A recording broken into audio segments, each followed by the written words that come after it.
Merci. Susanna, Frédéric et Thomas. C'était super d'entendre cette perspective extrêmement importante, ce point de vue du développement par rapport à l'agenda de la démocratie. Alors, nous avons terminé nos séances principales. Je tire mon chapeau à ceux d'entre vous qui sont restés ici pendant toute la journée. Je sais que les séances ont été extrêmement riches, extrêmement gratifiantes, mais je sais aussi que ce sont beaucoup d'informations à absorber et beaucoup de matière à réflexion. Alors, nous allons avoir une séance de clôture où nous allons entendre les leçons principales que nous avons tirées de la journée et je vais inviter différentes personnes. Elsa de l'OSCD, je vais lui demander de venir modérer la séance. Merci beaucoup.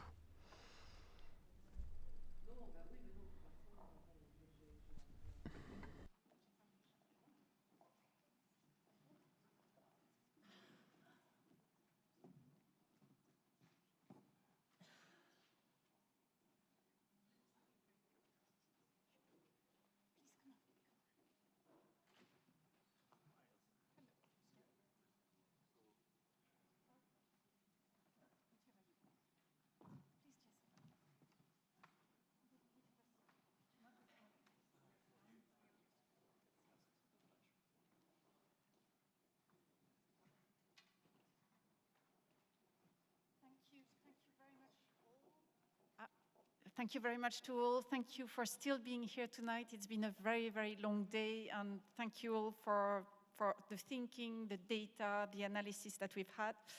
So as Gillian mentioned, this is now the closing session of what I think has been a fantastic day. I hope you have taken from today as much as I have. And we will feed back as much as we can tomorrow. Oh, Minister, I'm sorry. Excusez-moi, j'espère que vous avez retiré autant que moi de cette journée fantastique. Excusez-moi. Monsieur le ministre, Madame la ministre, pardon, nous avons commencé sans vous, mais ce n'était pas prévu, bien sûr. Donc, avant de donner la parole à nos super panélistes, je voudrais ouvrir cette dernière séance avec une citation du Premier ministre Bettel ce matin. Je vais la traduire directement. Il a dit « Ne soyons pas des témoins impuissants et sans défense, confrontés à un monde que nous pensons appartenir au passé. Soyons vigilants et défendons nos valeurs démocratiques. » Donc nous pensons que demain, aujourd'hui, a largement contribué à cela. Nous allons avoir une courte séance qui va être divisée en deux séries de questions. Tout d'abord, la nécessité de coopérer. Et nous voudrions vous demander quelles sont les priorités dont vous avez entendu parler pour renforcer la démocratie. Nous avons 4 orateurs et pas 3. Nous avons la ministre de Luxembourg, ministre de la Justice de Luxembourg, qui est ici avec nous, Madame Sam Tanson, et qui va demain présider la séance ministérielle sur le même sujet. Nous avons Monsieur Jason Miller, directeur adjoint responsable de la gestion dans le bureau de la direction. Nous avons Christophe Deloire, le secrétaire général des Reporters sans frontières.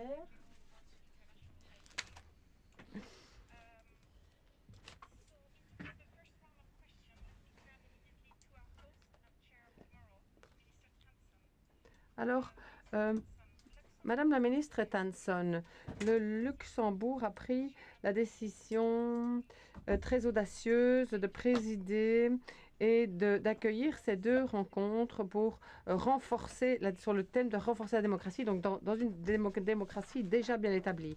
Alors pourquoi avez-vous décidé de jouer ce rôle ? Je vais passer en français, donc si vous avez besoin d'une traduction, n'hésitez pas à vous procurer un casque et à vous préparer à l'écouter.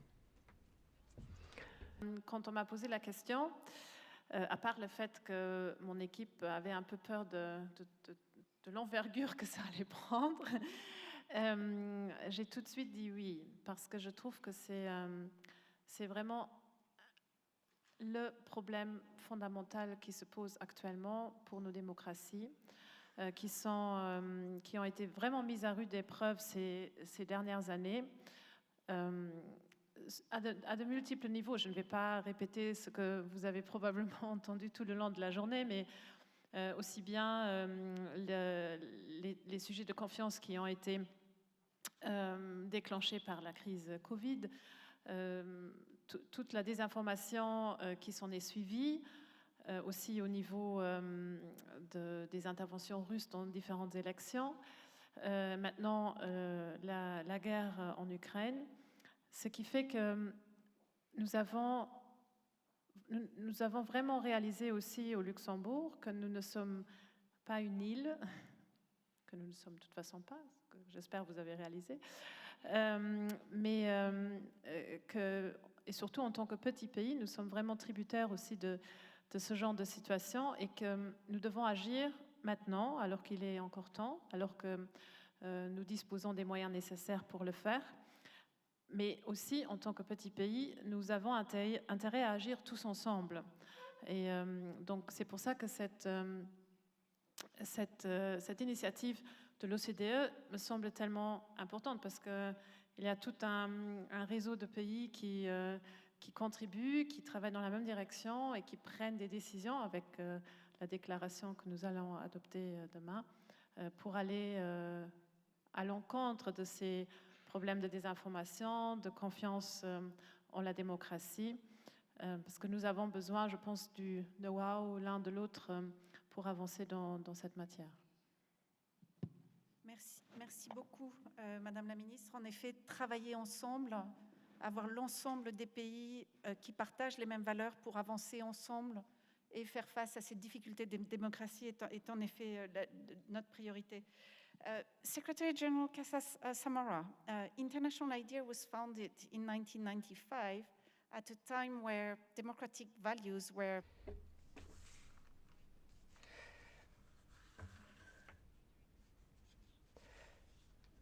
Alors, nous avons vu une augmentation des transitions vers des systèmes pluralistes. Qu'est-ce qui a changé depuis ces années-là?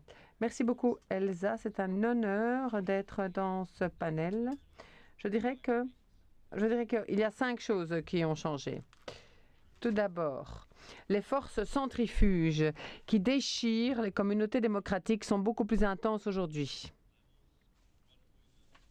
par rapport à l'année de la fondation de IDEA en 1995. Et donc, on a vu une polarisation et la naissance d'inégalités grotesques, absolument flagrantes. En second lieu, le fossé entre les attentes sociales par rapport au bien-être et aux droits et la capacité des institutions démocratiques de répondre à ces attentes a grandi énormément, a terriblement augmenté. Ce fossé s'est élargi. Alors, même si la mondialisation a démocratisé les attentes par rapport au bien-être et aux droits, mais pas les moyens de satisfaire ces attentes. Numéro 3.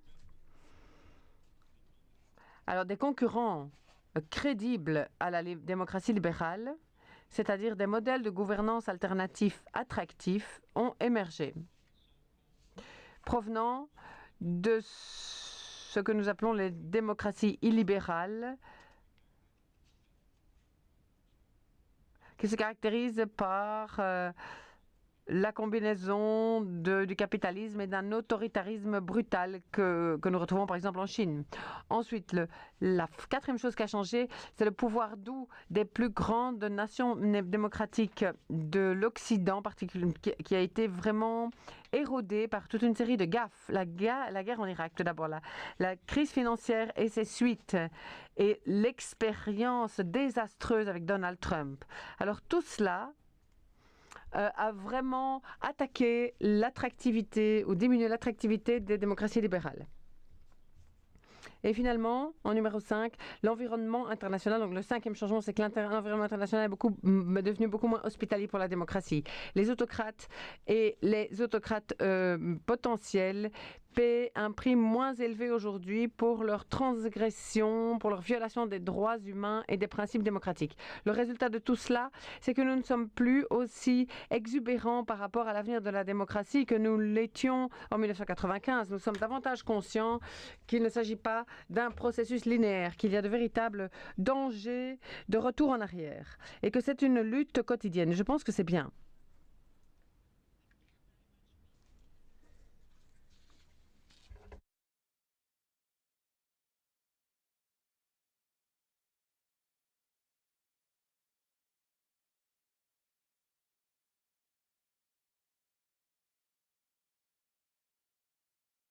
Je crois qu'il s'agit de vraiment donner priorité à la gouvernance démocratique. Christophe, comme président du Forum sur l'information et la démocratie, vous avez joué un rôle en démarrant un dialogue au niveau mondial entre les gouvernements et la société civile sur la mise en place de sauvegardes démocratiques pour l'espace d'information et de communication. On en a beaucoup parlé aujourd'hui. Est-ce que vous pouvez nous parler de cette initiative et des raisons pour lesquelles vous avez décidé de l'entreprendre à cette époque de l'histoire? Les institutions démocratiques nationales ont établi des garanties dans la délibération publique, dans la communication entre les citoyens en général. Et la société civile a contribué par exemple, l'énonciation des principes éthiques du journalisme. Donc on avait d'un côté la régulation par les parlements et de l'autre côté, dans le secteur des médias, l'autorégulation par les journalistes, plus la régulation des médias. Dans un espace désormais global, ces systèmes d'organisation ne fonctionnent plus. Donc l'idée que nous avons eue en lançant le partenariat sur l'information et la démocratie, c'est de rassembler les gouvernements démocratiques pour travailler ensemble à la création d'un espace numérique démocratique dont il convient de définir le système d'organisation, un certain nombre d'obligations démocratiques que nous devons imposer à ceux qui aujourd'hui édictent les normes et qui sont les plateformes numériques. Et donc pour ça, nous avons commencé, et c'est une initiative qui articule la société civile et les gouvernements. C'est un multilatéralisme. So a multilateralism of democracies was started with a statement by the civil society with a Nobel Prize. Les États-Unis ont rejoint très récemment, lors du sommet que nous avons organisé à New York, un partenariat qui pose des principes généraux qui ne sont évidemment pas suffisants. Il faut entrer dans une plus grande granularité. Et pour ça, nous avons créé un organe d'application qui s'appelle le Forum sur l'information et la démocratie et qui a deux grandes vocations. Un, proposer aux décideurs une synthèse de la recherche, une évaluation de l'espace informationnel, avoir l'équivalent de ce qu'est le rapport du GIEC pour le chaos informationnel, avec des choses aussi simples que le 2 degrés, mais là pour le chaos informationnel. Et par ailleurs, formuler des recommandations sur les sujets sur lesquels, aujourd'hui, personne n'a tellement idée de doctrine, tellement le mode de fonctionnement est nouveau que les législations anciennes sont caduques et ne peuvent pas inspirer les nouvelles. Et donc on a deux activités, évaluation, recommandation, avec cette coalition d'États et des sommets qui peuvent être comparés aux conférences des parties du processus climatique, l'Observatoire sur l'information et la démocratie étant lui un peu l'équivalent du GIEC. Et c'est un processus qui est maintenant engagé et qui va aller plus loin et on sent une croissance très forte. Merci beaucoup. On espère aussi qu'on pourra travailler ensemble sur ces sujets à l'avenir et éventuellement créer un partenariat avec l'OCDE et d'autres membres de la société civile aussi. Jason, in the past, the US has been a key. Les États-Unis ont fait des propositions de démocratie dans le monde. Il y a des initiatives, surtout au niveau national et international, sur le renforcement de la démocratie. Selon vous, quelles sont les plus grandes priorités au sein des frontières, mais également dans les différents pays au-delà de vos frontières? Oui, merci, Sam Tansen, merci, Monsieur le ministre, de nous accueillir. L'Assemblée générale des Nations unies a présenté, a fait l'introduction et le président Joe Biden s'est engagé à renforcer la démocratie. La démocratie reste le plus grand instrument de l'humanité pour relever les défis de notre époque, de notre temps. Et donc, il faut avoir la confiance pour pouvoir relever ces défis. Et nous devons faire la démonstration de notre capacité à donner des résultats pacifiques aux différents défis. Ce qu'on dit souvent aux États-Unis pour décrire la démocratie, c'est la démocratie faite par les gens, pour les gens.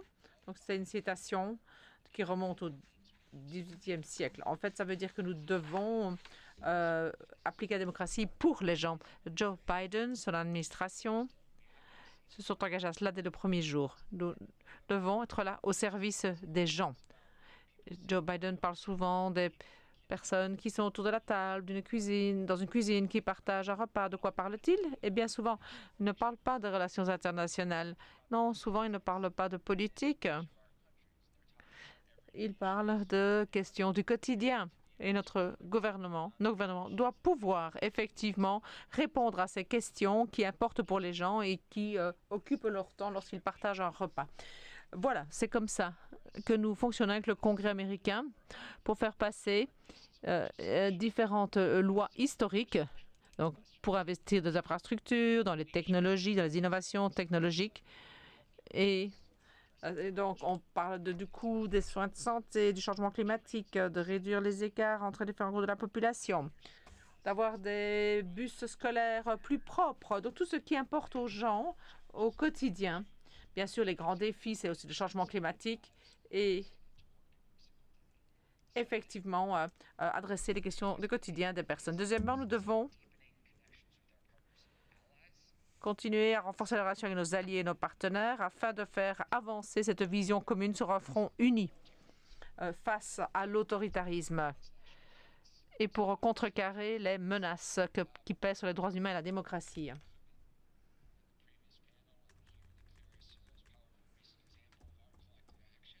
Un des plus grands exemples de notre action collective face à l'agression autoritaire de la Russie vis-à-vis de l'Ukraine. Et donc, c'est quelque chose dont on fait la démonstration de manière continue et surtout à chaque fois qu'il y a de nouvelles menaces des régimes autoritaires. Ensuite, on doit continuer à renforcer les réformes, encourager les réformes des institutions au niveau national et ailleurs. Pour renforcer la démocratie, il faut répondre, être réactif aux besoins des gens et donner la parole à tout le monde pour répondre à leurs besoins en temps réel.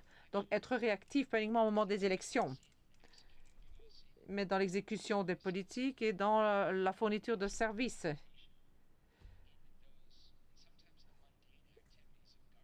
Parfois, on dit que la participation renforce la confiance. Parce que, effectivement, si les gens entendent que leur feedback est pris en compte, ce qu'a montré l'étude de l'OCDE, donc le retour d'information importe.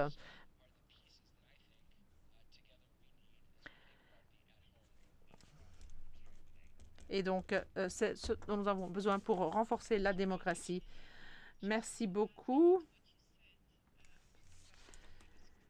Et ce que vous avez dit par rapport à la démocratie, faite par les gens, pour les gens, au service des gens. Et c'est une des manières de renforcer le modèle démocratique. Mais certains ajouteraient la préposition « avec ». Donc, avec les gens, pour les gens, par les gens et avec les gens. Bien, nous allons maintenant passer au dernier cycle de questions. On a discuté de différentes manières de renforcer la démocratie tout au long de la journée et en 2 minutes parce que nous avons pris beaucoup de retard. Quelles sont, vous, les actions qui sont les priorités et quel est le message que vous voudriez faire passer aux membres de l'OCDE lors de la réunion ministérielle de demain? Peut-être pour nous commencer par Jason. Je vais essayer de faire mon mieux pour m'en tenir à 2 minutes. Tout d'abord, je voudrais dire qu'il faut donner des résultats, savoir pourquoi. Et si on n'a pas de résultats, on doit pouvoir expliquer, mesurer là où on a échoué pour ajuster le tir. On doit pouvoir écouter. L'étude de confiance de l'OCDE dit entre autres que 60%... Non, attendez, je recommence. Ceux qui pensent que leur feedback sera entendu pour améliorer les services gouvernementaux ont 60% de confiance dans le gouvernement, alors que ceux qui pensent que leur feedback ne fera pas de différence n'ont que 20% de confiance dans leur gouvernement. Donc, nous devons nous assurer que nos processus permettre un feedback et qu'il y ait une réaction à ce feedback, donner la preuve que nous sommes réactifs. Ça, c'est absolument essentiel. Troisièmement, nous devons pouvoir engager les citoyens dans différentes choses que fait le gouvernement. Il y a des éléments sur lesquels on peut être très réactif et puis il y a des aspects pour lesquels on ne peut pas être si réactif. Et il faut pouvoir évaluer si oui ou non on peut s'améliorer. Il faut pouvoir évaluer si les processus fondamentaux doivent être repensés pour pouvoir proposer un modèle différent. Et on s'est beaucoup axé sur la fourniture de services du gouvernement fédéral vers le consommateur, que ce soit pour obtenir un passeport ou un avantage, une indemnité, un permis. La personne qui est derrière la table, derrière ce bureau, c'est un consommateur et vous devez pouvoir répondre à leurs attentes. Et voilà. Très souvent, cela signifie qu'il faut d'autres personnes avec d'autres compétences au sein du gouvernement pour pouvoir répondre à cela. Quatrièmement et dernièrement, il faut de nouvelles manières de diriger pour être plus axés sur les gens. Bien souvent, les organisations, notamment plus elles vieillissent, mettent surtout l'accent sur les structures organisationnelles, les process, les procédures administratives. Je crois qu'il faut maintenant vraiment s'axer sur les personnes que nous servons, au service desquelles nous sommes. Et le consommateur et la personne qui le sert sont les deux points centraux. Nos employés et les consommateurs, les clients. Merci beaucoup. Donc, il s'agit vraiment de réinstaurer les institutions démocratiques pour qu'elles soient adaptées au XXIe siècle. Et Christophe? Il y a deux axes à avoir toujours en tête. Un, nous avons besoin d'un changement systémique et pas simplement d'initiatives ponctuelles visant à résoudre les problèmes. Il faut s'attaquer aux causes et apporter des solutions sur les causes. Il y a des solutions sur la table, les recommandations proposées dans le cadre du partenariat sur l'information et la démocratie, la Journalism Trust Initiative pour redonner un avantage concurrentiel au journalisme de qualité, le système de protection des espaces informationnels démocratiques et quelques autres. Ces solutions-là, il faut les développer, et la logique des contre-mesures ou du soutien, y compris financier au journalisme, ça ne suffira pas. La seconde question, c'est la légitimité. Et ça, c'est une question fondamentale. Il faut que nous réussissions à aller chercher le commun, et nous ne sauverons pas la démocratie si nous le faisons contre une moitié de la population. Si nous le faisons en récusant aussi des formes d'aspiration démocratique, y compris dans des formes politiques qui peuvent déplaire. La question qu'il faut nous poser, s'agissant de la délibération démocratique, c'est quel principe commun nous avons sur le mode de délibération, sur quoi nous sommes prêts à nous mettre d'accord. Et il y a des points sur lesquels on peut nous mettre d'accord, sur la nécessité de l'indépendance, du respect des règles éthiques, de la prohibition des conflits d'intérêts, de beaucoup de choses.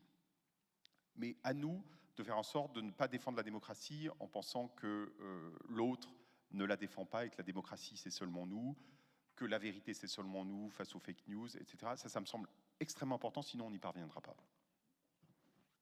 Merci beaucoup. Donc la recherche des communs, ça me paraît être une bonne quote aussi de la journée. Merci beaucoup. Kevin, would you be your final words on the way forward? Alors, Kevin, quel serait votre dernier mot? Mon principal message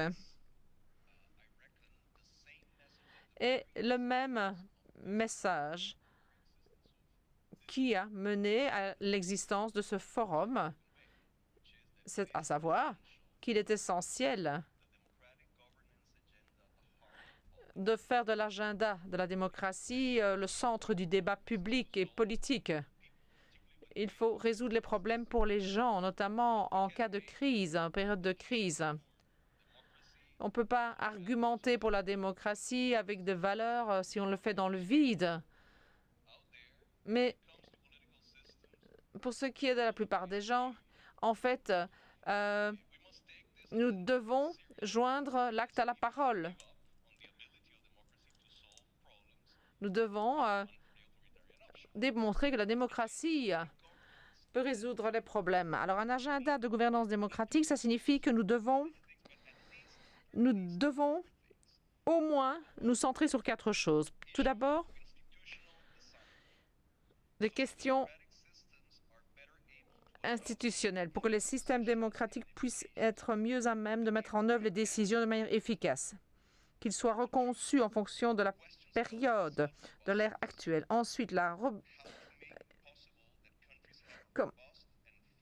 robustesse fiscale. Comment s'assurer qu'il y ait une bonne base fiscale dans la plupart des pays. Sans cela, aucun espoir que les gouvernements puissent offrir des services publics d'une qualité suffisante aux citoyens ou des biens publics de qualité. Ensuite, comment améliorer la qualité de l'administration publique et de la gestion des affaires publiques, ce qui est absolument essentiel si les gouvernements veulent répondre aux attentes sociales. Et quatrièmement, finalement, la question essentielle qui est de renforcer la confiance des citoyens dans les institutions publiques. Et ce point est particulièrement critique. Nous avons pour devoir d'aider les pays à faire face à la pandémie de corruption qui met à mal la légitimité de la démocratie. Si on ne fait pas cela, on n'arrivera jamais à avoir la confiance. Et en fait, cet agenda de gouvernance est particulièrement vital dans le contexte de la crise climatique, pour laquelle la pandémie n'était jamais qu'un petit réchauffement. Le changement climatique deviendra une étude de cas pour les capacités des démocraties à pouvoir vraiment se confronter aux questions existentielles de l'humanité. À quoi bon avoir un système politique s'il n'est pas capable de protéger la survie, de contribuer à la survie des êtres humains? Le changement climatique est une question existentielle pour la planète, mais c'est également une question existentielle pour la démocratie. C'est pour ça que cet agenda est absolument fondamental. Merci beaucoup. Merci d'en revenir à la question de la confiance, qui est vraiment au centre de tout. Et merci pour cela. Et demain, nous aurons une session là-dessus avec les ministres demain. Cher ministre, en tant que hôte, vous avez le dernier mot de ce panel et de la journée d'ailleurs. Comment est-ce que vous voyez les choses ensuite? Résumé, à mon sens en tout cas, en quatre mots. L'information, la communication, la participation et OCDE. En ce qui concerne la communication, cela est montré souvent, régulièrement, encore dans un rapport de l'OCDE par rapport à la gestion de la crise Covid au Luxembourg.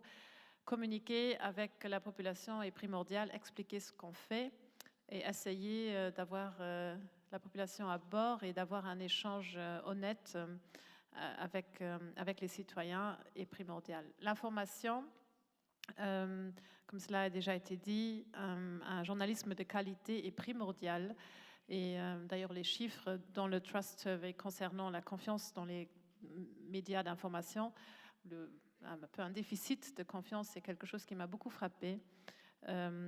J'estime qu'une presse de qualité, qui a le temps nécessaire et les moyens nécessaires pour faire des recherches, pour faire une information de qualité, est primordiale pour les démocraties et nous devons tout faire, que ce soit en termes financiers ou réglementaires, pour que ce journalisme-là ne disparaisse pas. Et puis la participation citoyenne est également une des grandes issues pour ces crises démocratiques. Si on implique les gens dans la prise décisionnelle, peu importe le sujet, je pense que nous avançons de manière beaucoup plus rapide parce que même on le constate au quotidien. Si on prend part dans une décision et si on peut discuter dans le cadre d'un processus décisionnel, que ce soit au niveau, un niveau tout à fait quotidien ou un niveau plus généralisé, on se sent beaucoup plus concerné, on a plus confiance aussi par la suite dans la décision qui est prise. Et puis finalement, l'OCDE, parce que je pense que la déclaration que nous allons adopter demain contient aussi beaucoup d'éléments d'importance qui vont d'une part mettre en place ce survey de manière plus régulière, donc biannuelle, qui est, je pense, aussi un bon instrument pour les pays, pour savoir où on se trouve. Et puis les autres mesures qui seront mises en place également constituent un bon pas en avant, je pense, pour nous tous, pour travailler ensemble dans la bonne direction. Merci. Merci beaucoup, Madame la Ministre. Maintenant vient le temps de remercier l'ensemble des participants, l'ensemble des panélistes, les speakers de ce panel aussi, bien évidemment. Pour vous dire que le Forum mondial de l'OCDE qui a eu lieu aujourd'hui a été institutionnalisé à l'intérieur de l'OCDE, c'est-à-dire que nos 38 pays membres l'ont priorisé dans l'avenir. Il aura lieu de nouveau régulièrement. Les pays ont pensé qu'il était absolument fondamental de travailler sur la démocratie, sur la confiance et la démocratie, mais avec la société civile, avec les pays partenaires aussi. Et c'est ce que ce forum essaye de faire. Donc nous le continuerons dans l'avenir. Un grand merci à tous. J'en profite aussi pour remercier l'équipe de l'OCDE, mon équipe, l'équipe du département de la gouvernance publique, pour l'énorme travail qu'ils ont fourni depuis des 10 mois sur ce sujet de la démocratie, et pour avoir montré le leadership dont je suis très fière. Avec ça, je vous remercie tous.